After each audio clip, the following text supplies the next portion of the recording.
Okay. So, Mayu, thank you for giving us the interview in this airport. So, could you talk about some of the important moments of your life which made you rather different from the people of your generation? Bueno, quizás el momento más importante, bueno, uno de los primeros momentos importantes de mi vida fue el primer viaje que hice a Chiapas cuando solo tenía 15 años, porque ahí descubrí lo importante que era para mí la convivencia con las culturas indígenas.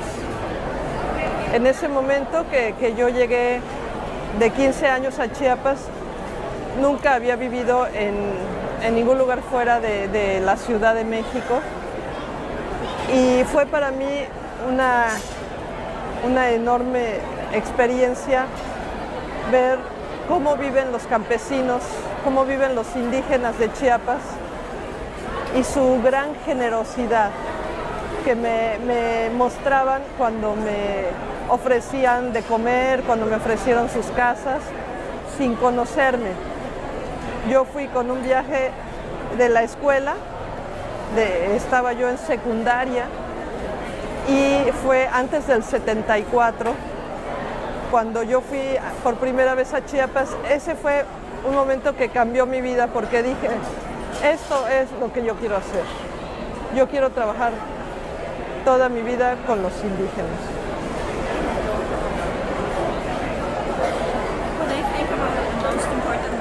My life, I think about one of the first ones would be the first trip I ever did to Chiapas. I was 15 years old, and there I learned the importance of the interaction with the indigenous cultures. I had never lived in another place outside Mexico City, and I went to Chiapas in a school trip when I was in secondary school. It was before 1974. This trip changed my life. It made me realize that what I wanted to do in my life was to live close with the indigenous cultures. Otro momento muy importante fue cuando terminé la preparatoria y decidí irme a vivir a una comunidad indígena con un grupo de 4 amigos y a realizar ahí un proyecto con una comunidad que ella solicitó una lista de tareas y mis amigos y yo nos preparamos en México. Ellos querían, eso fue en el año 77, ellos pedían alfabetización, huerto escolar, prepararse para primeros auxilios y una orientación sobre el sistema capitalista, el mundo en el que vivimos, un análisis de la realidad que ellos no entendían desde su comunidad.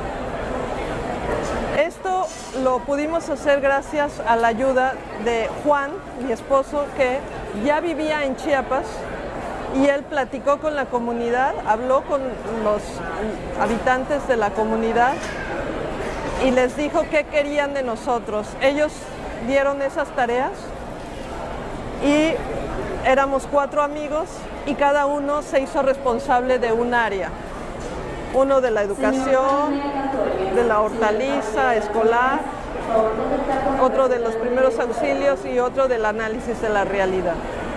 Y nos fuimos a vivir y realizamos estas actividades y fue un tiempo maravilloso.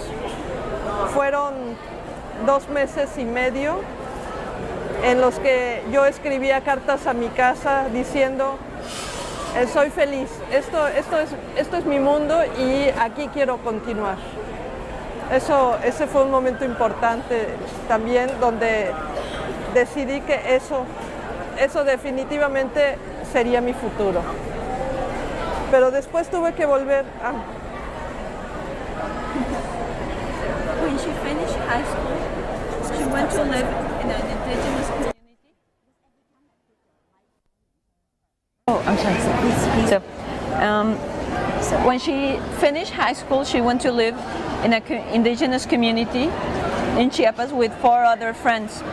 They went to live in this community and to do workshops that the community asked for.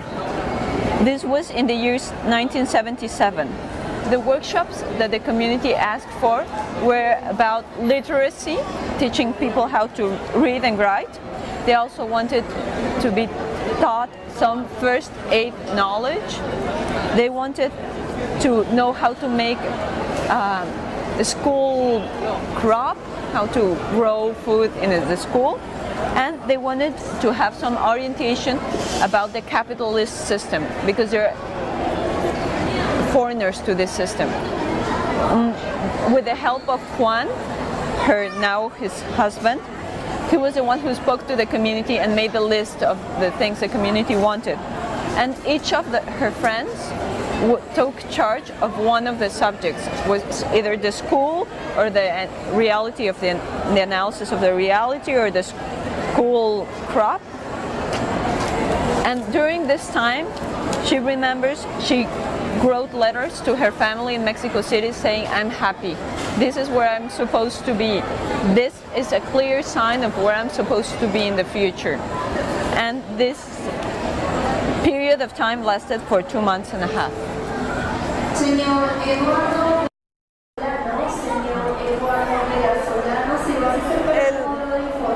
Otro momento muy importante fue estudiar antropología, porque tuve que volver a México para completar una carrera y que mi familia, mis padres me dieran permiso de seguir mi vida como quisiera, pero tenía que cumplir con una carrera universitaria. Entonces decidí estudiar antropología para prepararme para vivir en Chiapas. Y al final de esa carrera volví a Chiapas. Mis padres pensaban que después de 4 años yo me iba a olvidar de Chiapas, pero no, nunca me olvidé. Y cuando decidí de irme a vivir a Chiapas, Juan, que ya era mi gran amigo, éramos amigos de muchos años, porque lo conocí desde el 73 y para este momento ya era el año 83, me propuso vivir juntos y en una comunidad indígena. Esa fue la mejor noticia que yo pude haber recibido en ese momento. Fue maravilloso. Le dije, sí, eso es lo que quiero hacer. Y me dijo, pero no solo te propongo vivir 1 año en una comunidad, te propongo que vivamos juntos el resto de nuestra vida. Y dije, cuenta conmigo. Eso fue muy bonito. Y así empezamos. Lo primero que hicimos fue que una comunidad que lo había invitado a él a vivir, le dijera, queremos que tú vengas y nos ayudes con diferentes proyectos. Y él dijo, ¿puedo venir con mi compañera?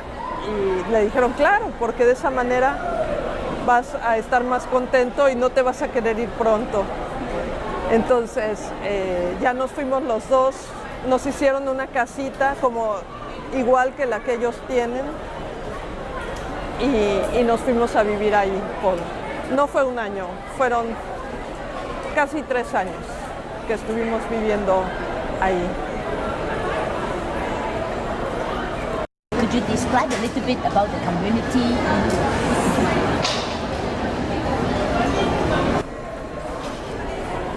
Esta comunidad era una de muchas, de cientos de comunidades indígenas que habían sido las que fueron colonizando la selva después de que no tenían tierras en su lugar de origen y el gobierno les dio tierras en la selva. Era un lugar inhóspito donde no había nada, pero era donde les podían dar sus ejidos a los campesinos que pedían tierras. Y entonces en este lugar ellos llegaron construyeron sus casas de madera, porque era lo que había ahí, con techos de paja, porque era lo que encontraban, y comenzaron a abrir espacios para hacer milpas. Era una comunidad como tantas otras que también que hacían su milpa, su cultivo de maíz, frijol, calabaza, que eso se llama milpa, y comenzaron a crecer la población y en ese momento que nosotros llegamos eran aproximadamente unas 30 familias y más de 120 habitantes, o sea, muy pequeño. Y se llama Flor del Río,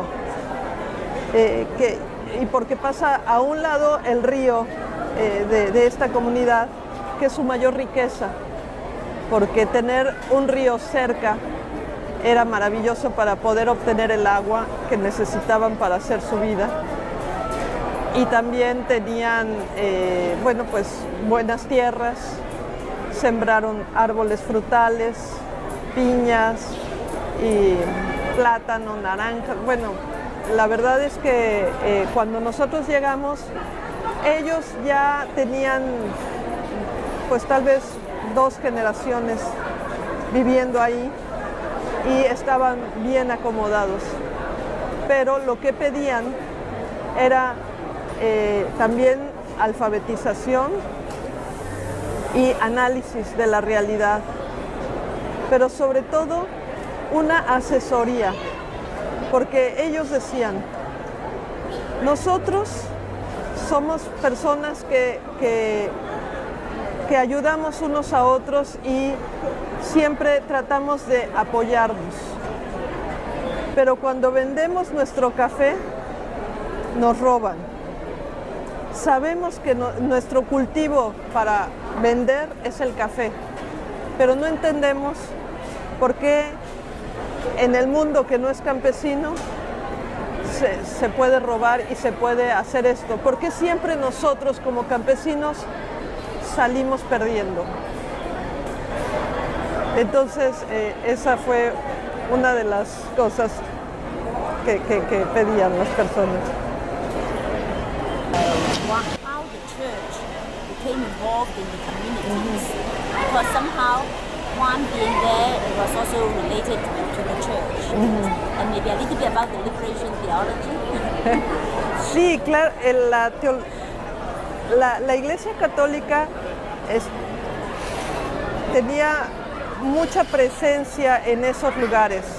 En ese tiempo casi era la única los misioneros católicos eran de los pocos que caminaban la selva en esa zona.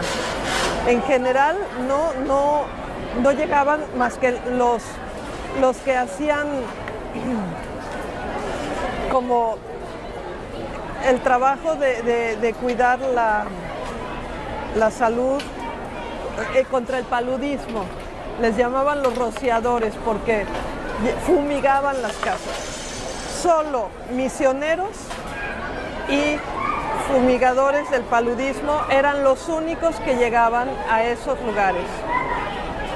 Y los misioneros siempre hablaban con la teología de la liberación, que la vida de los campesinos tenía que ser buena, que tenían que luchar por tener mejor vida. Y como decía el Evangelio, vida en abundancia. No solo sobrevivir, sino vivir bien. Y los campesinos pensaban, ¿cómo podemos vivir bien? ¿Qué tenemos que hacer para vivir bien? Y una cosa muy importante era que para esta comunidad tomaron la decisión de poner sus tierras en común. Esto leyeron el libro de los Hechos de los Apóstoles y vieron que ahí todo lo tenían en común y que a nadie le faltaba nada y que hasta las viudas y los huérfanos tenían su pan porque era de todos. Y dijeron, eso queremos hacer. Entonces pusieron estos campesinos, todo en común, hicieron una gran milpa y el café, de los cafetales que estaban separados, eran cosechados entre todos y ponían todo junto y lo vendían todo junto. Entonces esto fue una total influencia de la Iglesia Católica, pero fue una decisión de ellos. Y como esta comunidad, había otras que se llamaron colectivos.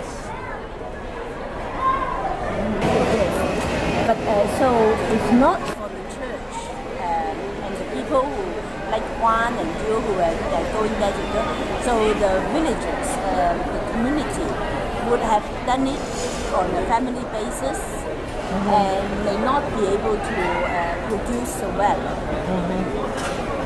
Si no hubiera sido por la influencia de la iglesia, de personas como tú y mi papá, que fueron a la iglesia, que fueron a la selva y les hablaron de la teología de la diversión, ¿tú crees que se hubieran quedado las tierras como propiedades familiares y que hubieran podido producir también? Bueno, es muy difícil saber qué hubiera pasado, pero sí, yo muchas veces hablaba con las mujeres ancianas y les decía cómo era su vida antes de que llegaran los misioneros de la iglesia. Me acuerdo muy bien de una anciana que me dijo, nosotros antes vivíamos como animales. Yo dije, ¿cómo? Eso es muy fuerte. Y dijo, sí, era una vida muy triste porque cada quien buscaba su alimento como podía y sufríamos mucho. Y las mujeres éramos tratadas mal porque los hombres no nos respetaban, no sabíamos qué era lo que estaba bien y qué era lo que estaba mal. Y nuestra vida fue de mucho dolor porque había mucho sufrimiento, porque cada quien buscaba sus alimentos y ella decía, como los animales, ahí cada uno por su lado. Eso a mí me pareció muy fuerte y le dije, pero ¿cómo fue que cambió con la llegada de los misioneros? Dijeron, es que ellos nos hablaron de Dios y nos hablaron de una vida mejor cuando nos ayudábamos unos a otros. Tal vez esta anciana es una parte de la realidad y no se puede tomar como... Sin embargo, sí fue importante la presencia de la iglesia para que las comunidades se organizaran. Como este colectivo de Flor del Río, había otros 4 y en esa zona, había más en otros lugares. Y ellos hacían sus reuniones cada 3 meses para animarse, porque vivir en colectivo era difícil, muy difícil. Había veces que los acuerdos era muy complicado tomarlos. Cuando cada campesino tiene su propia milpa y viven juntos, pero cada uno hace sus cosas, tiene su propia economía, es más sencillo. Pero finalmente se obtienen más beneficios de la vida en común cuando comienzan a ver que los resultados no solo son de una abundancia material, sino también de solidaridad, de compañerismo y de otras cosas. Entonces, esto fue generando todo un movimiento. En ese mismo tiempo, Marcos vivía en otro colectivo. Marcos, el subcomandante zapatista, vivía en un colectivo muy cercano a nosotros. Y fue muy interesante después saberlo y darnos cuenta de que este movimiento colectivista iba creciendo. Y era gente que buscaba una vida mejor. Su problema siempre era cuando se relacionaba con el sistema exterior. Ese era un problema. El otro problema que percibían las mujeres era que ellas estaban siempre en desventaja. Cuando llegamos a vivir ahí, las mujeres se reunieron y me dijeron, qué bueno que una mujer nos visita, porque solo vienen hombres. Tú sí nos vas a entender y vamos a trabajar contigo.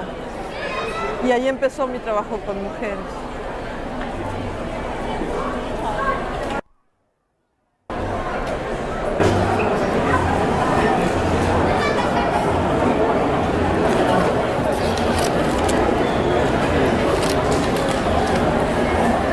It is hard to know that if the church wasn't there, it would have been different or if it would have been the same.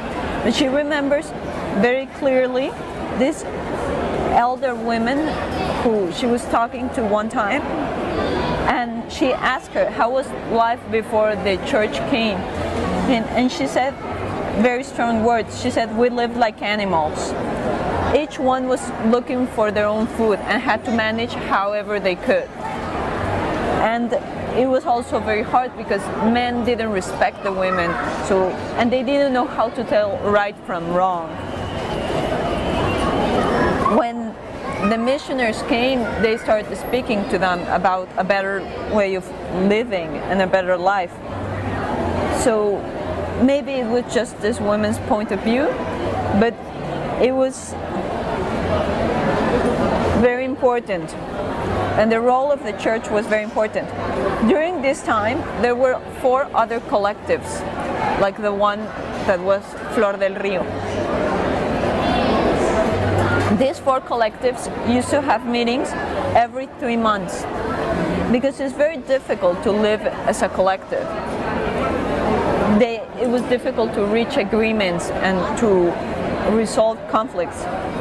When everyone lives on their own, it might be simple.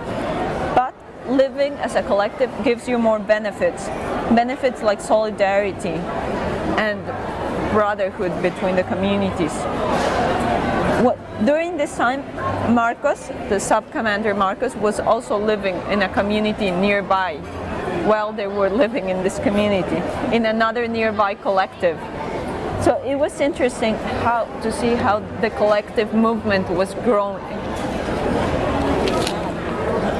Okay, just the main problem with the collectives was always the relation with the outside world, how to interact with the capitalist system. Also, when she arrived, she saw that the women lived in a very big disadvantage. But when she visited them, the women became very happy because they never got women who visit them. They were always men. So they said, okay, we can talk to you and you will understand because you're a woman also. So you're a woman too. So this is how her work with women started. Would you like some cheese? But then, could you? No, you take. But then, how many people were like you, one who would be going to the village, in the whole of the Chiapas communities? I mean, do you have an idea of how many? I think we were, perdón, yo creo que éramos a lo más 2 o 3 parejas que nos habíamos ido a vivir con las comunidades en todo la diócesis de San Cristóbal. En ese momento solo éramos Juan y yo. Antes estuvieron otra pareja que son amigos nuestros y después otra. Pero en ese momento solo éramos Juan y yo como pareja viviendo con la gente, igual que la gente ahí todo el tiempo, ¿no? Lavábamos nuestra ropa en el río, no había electricidad, no había agua corriente de llave, pero bueno, éramos muy felices. El trabajo con las mujeres fue muy interesante porque yo les pregunté, ¿cómo puedo trabajar con ustedes? ¿Qué quieren que yo aporte o haga? Y ellas me dijeron, nosotros queremos tener mayor salud, porque te vemos a ti, vemos a la gente que viene de fuera, siempre sanos, fuertes, se les ve bien, O sea, nosotros toda la vida tenemos dolor de cabeza, estamos malos del estómago, nos sentimos débiles, nos duele mucho la espalda. ¿Cómo? ¿Por qué ustedes están bien? Algo saben que nosotros ignoramos y queremos que nos enseñes. Para mí fue un reto, porque yo en ese momento no sabía. Y dije, bueno, ¿qué haré? Entonces pensé con un amigo que era médico de comunidades. Le dije, ¿qué hago para apoyarlas? Y me dijo, hay que empezar a ver cuáles son los problemas de salud que tienen y ellas cómo los remedian, qué hacen. Después hay que ver lo que comen y qué alimentos tienen para poderles programar una dieta balanceada. El cuidado con los niños es muy importante, desde el embarazo, el nacimiento y la crianza. Y todo esto lo estuve yo trabajando con ellas con mucha paciencia por más de 2 años. Y fue un trabajo muy intenso porque había cosas que no eran de acuerdo con sus creencias y hay muchos mitos sobre la comida y creencias de cosas que no se deben comer, que sí se pueden comer y las evitaban.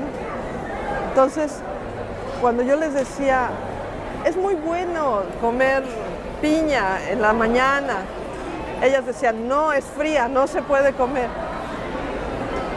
Entonces, mi palabra se contradecía con la curandera, que era una mujer de mucho poder. Y yo no me daba cuenta porque no conocía. Y entonces comenzó a haber ahí algunos problemas, pero ya después me di cuenta de que ellos tenían esas creencias porque en las haciendas donde trabajaban antes como servidores, no digo esclavos, pero sí eran trabajadores agrícolas que vivían muy mal, les decían que los alimentos de las frutas y verduras hacían daño para que no se los comieran y los dueños de las fincas pudieran tener sus alimentos. Les hacían creer cosas falsas de lo que podían comer las mujeres en el embarazo para que no se convirtieran en personas fuertes y siempre estuvieran sometidos. Entonces, cuando descubrimos esto y lo analizamos, la misma mujer curandera dijo, bueno, tal vez es cierto, vamos a empezar a experimentar de comer cosas nuevas.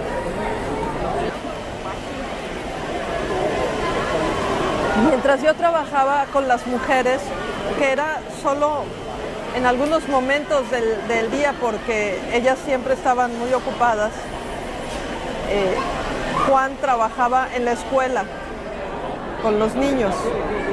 Entonces, Juan enseñaba a los niños a leer y escribir y a hacer sumas y cantaban y los niños se divertían mucho en la escuela y Juan más, yo creo.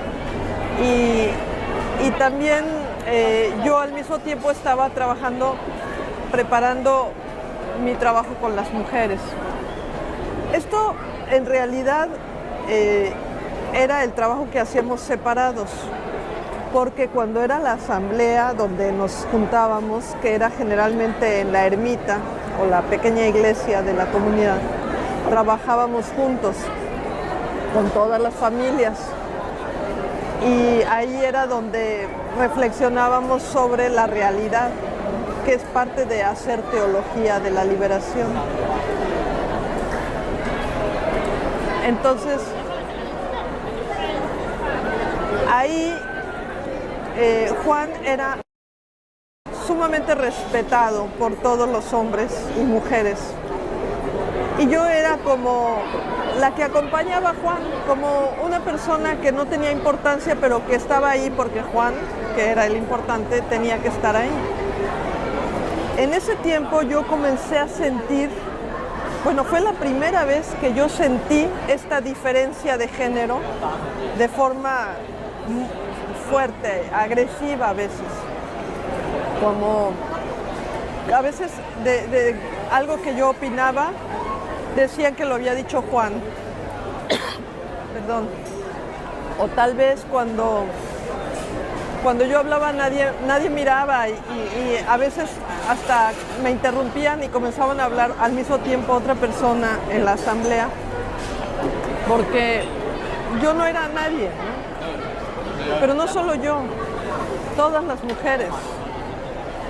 Yo comencé a sentir cómo se sienten las mujeres en estas comunidades y fue muy duro. Fue un momento de mucha tristeza, de dolor y de saber que no podía irme porque me sentía mal ahí, porque quería quedarme y hacer algo para que todas las mujeres cambiaran esa situación.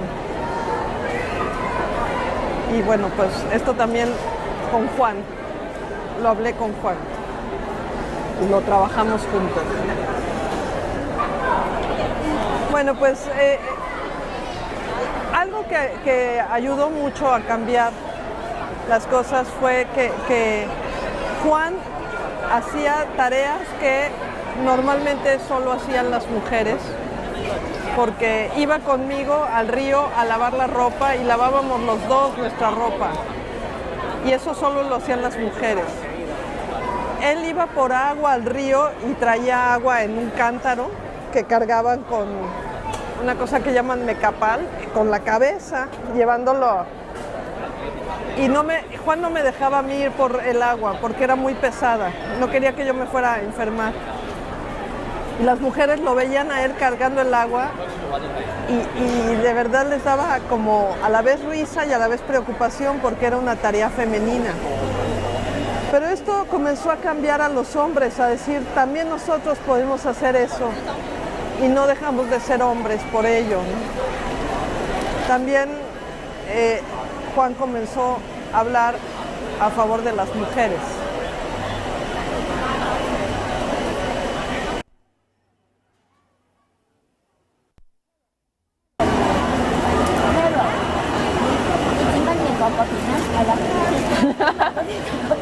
I don't want all the shopping to come into our video. Kimchi shopping.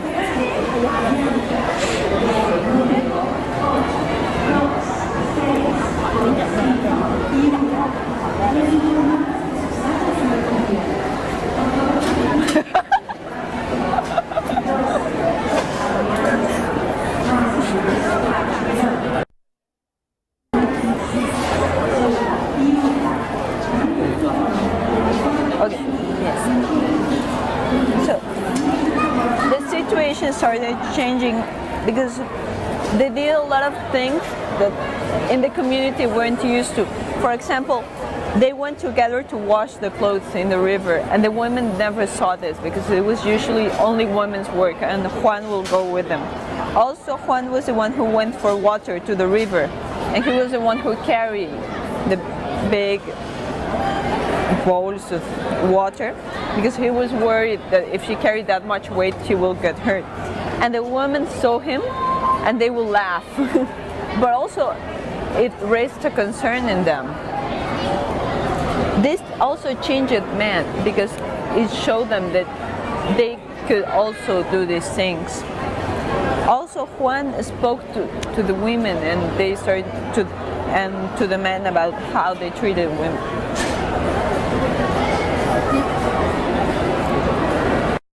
Al mismo tiempo yo en las reuniones de salud comencé a hablarles de que esta desigualdad de géneros no era algo que fuera de vida, que era algo que de alguna forma era de muerte, porque los indígenas miran así las cosas, ¿no? Como en dualidades, como el yin yang, ¿no? Entonces, para ellas era muy claro cuando yo les decía la desigualdad de entre hombres y mujeres crea más muerte que vida.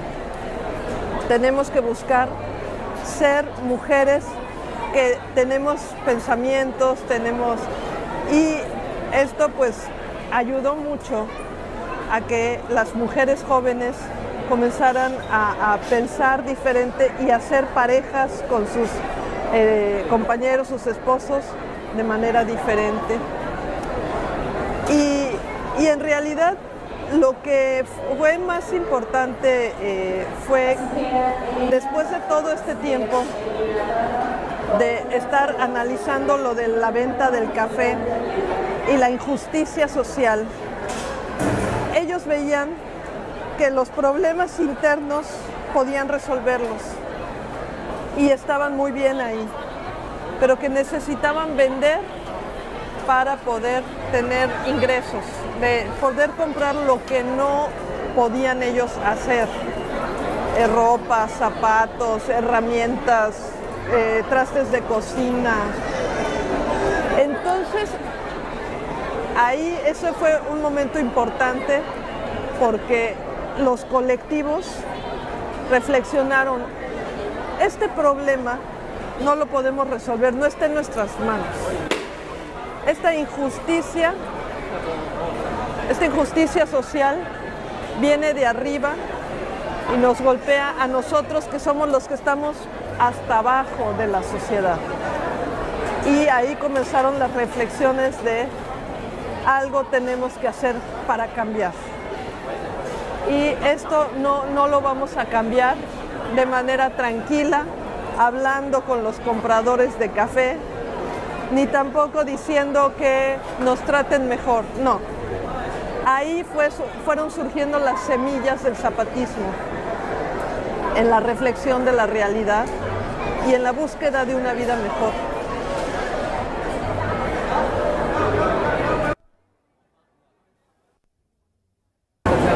¿Qué dijiste de semillas de zapatismo? No puedo ir tan rápido. Sí, pero ¿qué dijiste de dignidad y qué? No, okay. Sí, hablas.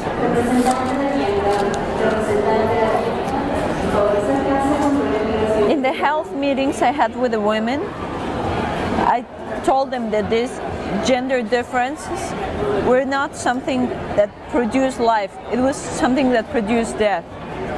Because this is how they see the world. They see the world as a duality, like yin and yang, and life and death makes sense to them.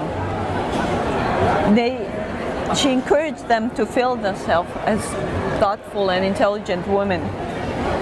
This helped the young women to realize that things can be different, and they start making couples in a different way. Also, they start reflecting about the coffee sales and how there's a big social injustice. They could solve the internal problems in a good way. It was easy for them.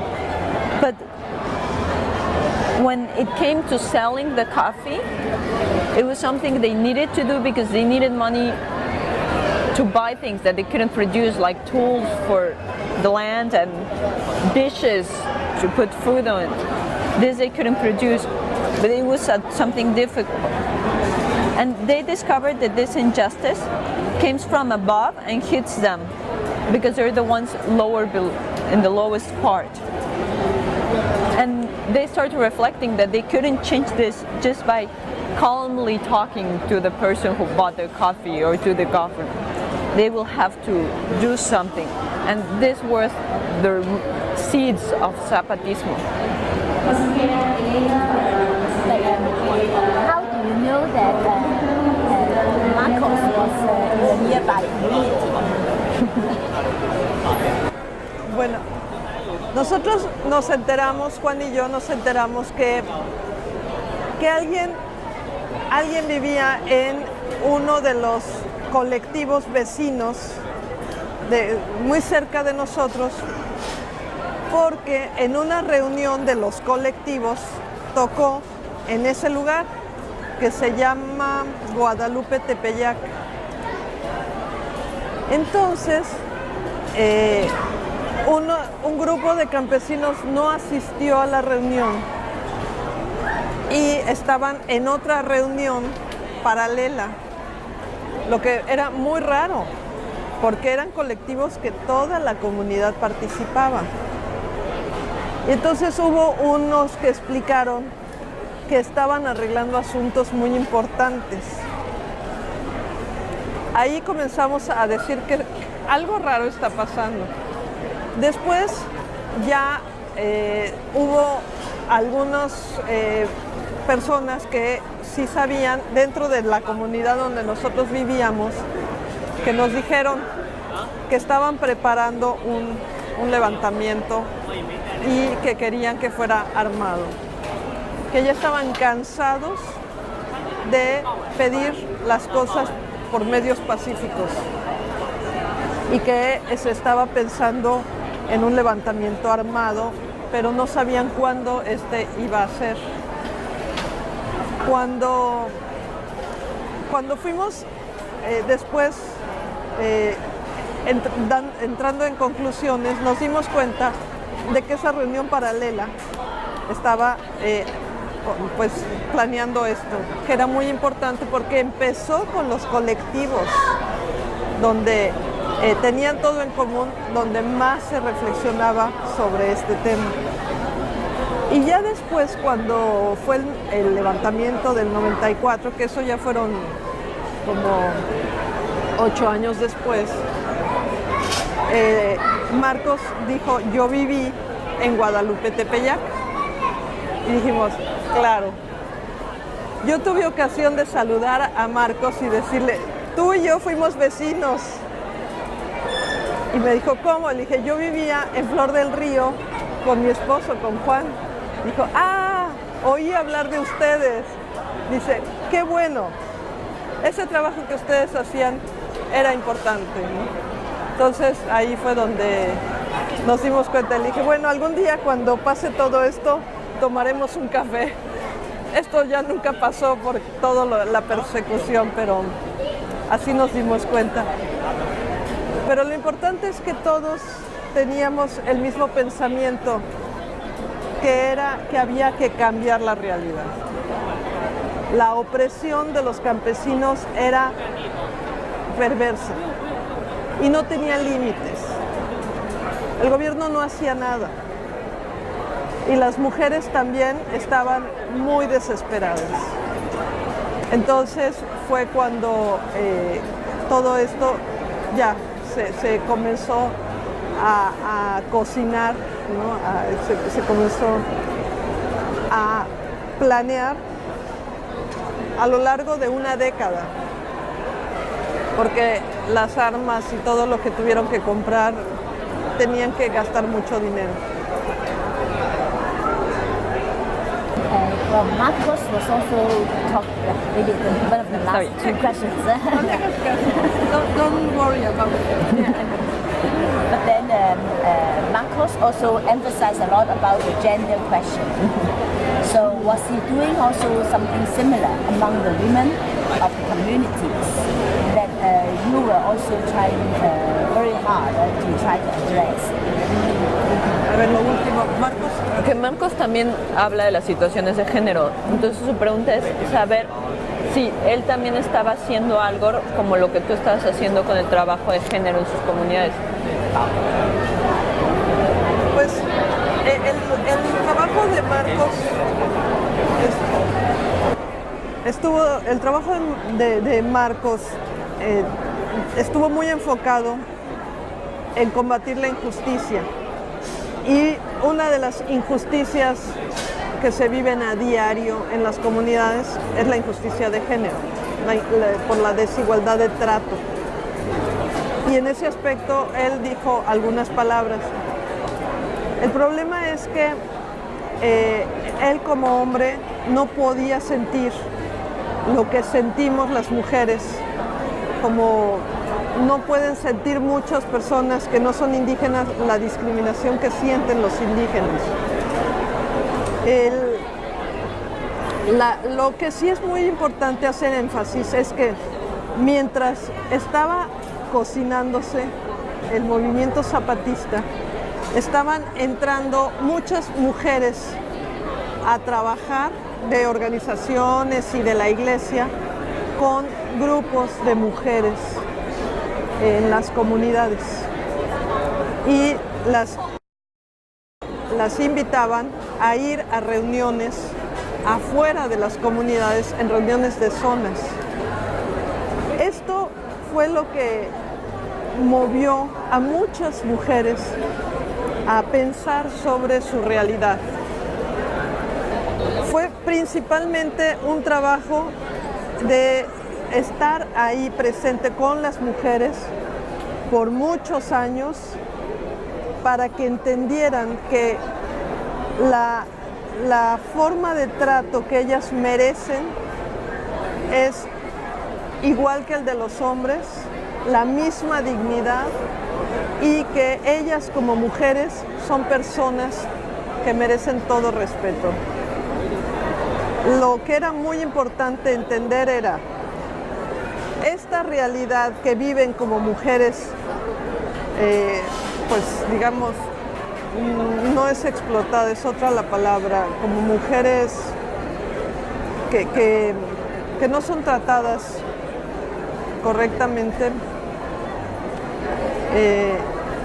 Esta realidad se puede cambiar porque es un problema social y ellas lo veían como una parte de la naturaleza. Ellas veían, soy mujer, soy inferior, ni modo, ya nací así. Tuve la experiencia de ir a visitar a una mujer que tuvo su bebé y cuando le dije felicidades por tu bebé, me dijo, no me felicites, y se puso a llorar. Le dije, ¿por qué lloras, mujer? Y me dijo, porque fue niña. Dije, ¿y cuál es el problema? Dice, las mujeres solo venimos a este mundo a sufrir. No hay nada bueno para ella. Le espera una vida de trabajo y sufrimiento y es todo. Esta situación de las mujeres era natural, era vista como algo natural.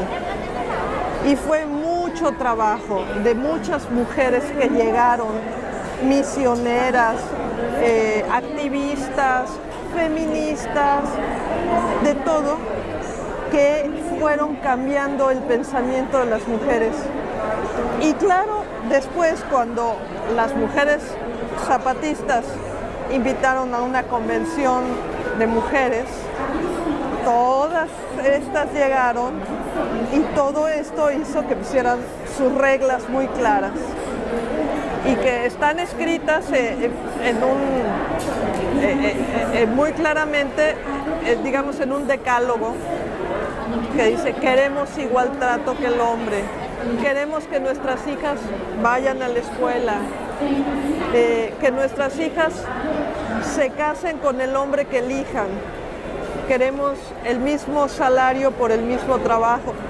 Todo esto no nació con el zapatismo, nació muchos años antes, y con el zapatismo se abrió y se dio a conocer a muchas mujeres que les gustó y se unieron.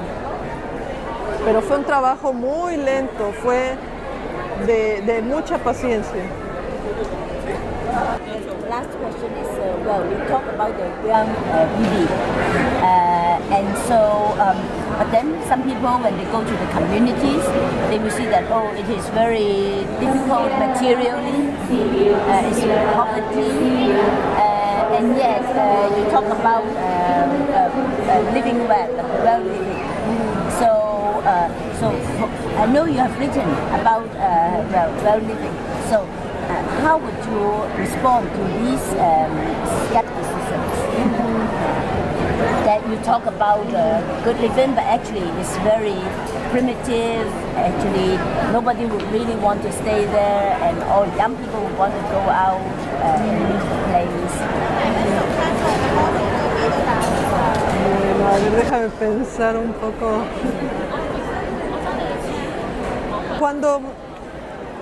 Cuando las personas que están en el campo reflexionan sobre su vida y cuando ellos se encuentran que a pesar de las crisis económicas, de las crisis de vivienda, hipotecas que no se pueden pagar, todos los problemas que tenemos en las ciudades y en los países con crisis económicas, ellos pueden pasar los años viviendo igual que antes o mejor algunas veces porque son autosuficientes, porque ellos siembran sus propias semillas y obtienen sus propios alimentos. Y entonces ven a la gente de la ciudad y ahora los ven con compasión. Y dicen, nosotros tenemos nuestras casas porque las construimos con nuestros brazos. No tenemos que pagar una hipoteca ni nos la va a quitar el banco. Nosotros no necesitamos carros porque estamos aquí en nuestras comunidades y cuando vamos a la ciudad nos vamos al transporte público. Y entonces ellos dicen, nosotros tenemos nuestros conocimientos, lo que queremos es que nos respeten. Nosotros podemos vivir con nuestras propias fuerzas. Lo que no queremos es que nos humillen. El buen vivir dentro de las comunidades es cuando todos son iguales y comparten, bueno, iguales con ciertas diferencias, pero son vistos como iguales y comparten estos conocimientos. Eso, ellos no dicen, esto es el buen vivir, ellos dicen, nosotros estamos bien, solo pedimos que no nos exploten los capitalistas desde fuera, que nos paguen mal nuestro café, que nos humillen, que nos traten como inferiores. Eso no nos gusta. Pero nos gusta nuestra vida en las comunidades. Las mujeres ahora están en una situación muy diferente que hace 30 años. La década de los 90 fue un cambio muy importante. Ahora las mujeres ganan su propio dinero y pueden ser dueñas de sus propias tierras y sus casas. Y las mujeres dicen, nosotras estamos contentas porque vivimos mejor y queremos hacer cosas y podemos planear nuestra vida. Y se encuentran a las mujeres trabajando, felices, haciendo sus bordados, y ellas van y los venden en las ciudades y se realizan como mujeres. Otras deciden ir a la universidad y no se sienten más que otras que deciden quedarse en las comunidades trabajando. Y ellas dicen, esta es la vida que queremos. Y si no quiero casarme, no me caso. No necesito que un hombre me mantenga, como mi mamá sí necesitó que alguien la mantuviera. Y por eso se casó y soportó malos tratos. Ahora nosotras estamos bien, estamos trabajando y esto es una vida buena, un buen vivir. Pero no lo dicen exactamente con estas palabras, pero eso asumimos que es el buen vivir.